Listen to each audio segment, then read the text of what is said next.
পিঠে পুলি উৎসবের এই পর্বে আমি তোমাদের দেখাবো মুগ পুলি।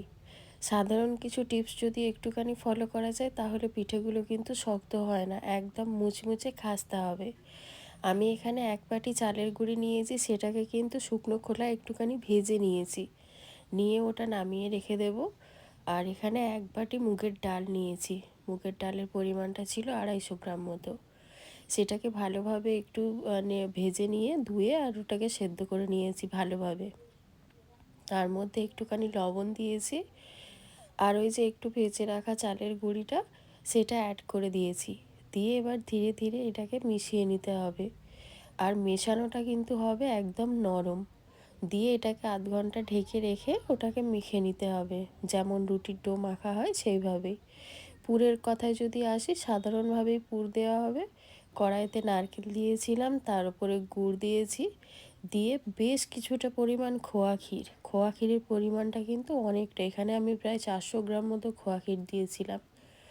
তো যথারীতি খোয়া ক্ষীর দিয়ে ভালোভাবে একটু নেড়ে চেড়ে নিলেই কিন্তু নারকেলের পুর রেডি। তোমরা চাইলে অন্য কিছুর পুর দিতে পারো, বাট নারকেলের পুরটাই সবথেকে বেশি ভালো লাগে।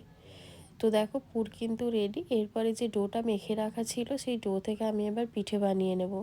আর পিঠের সাইজটা কিন্তু আমি একটু বড়ই করেছি, বেশি ছোট করলে মানে আমার ভালো লাগে না আর কি এটা। যাই হোক, একটু বড় করে ডো নিয়ে সেটাকে একদম পিঠের মতো রেডি করে নিয়ে নারকেলের পুরটা কিন্তু অনেকটা পরিমাণ দিয়েছি, দিয়ে জাস্ট এটাকে ভালোভাবে লক করে নেব। পিঠের ডোটা কিন্তু তোমরা দেখে বুঝতে পারবে কতটা পরিমাণ নরম আছে। এটাকে যদি নরম করে না মাখো, তেলে দেওয়ার সাথে সাথেই কিন্তু এটা ফেটে যাবে। তখন ওই নারকেলের যে স্টাফিংটা তোমরা দেবে সেটা বেরিয়ে যাবে, পুরো তেলটাই নষ্ট হয়ে যাবে।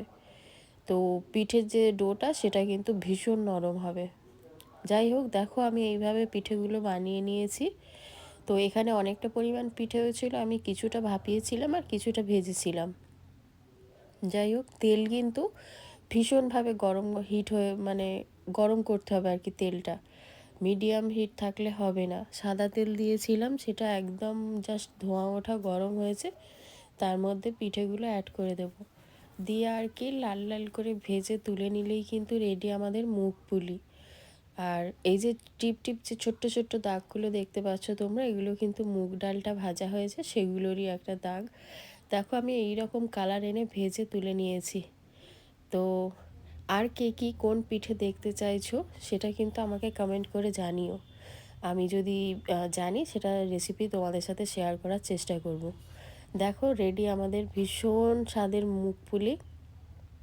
আর এই শীতকালে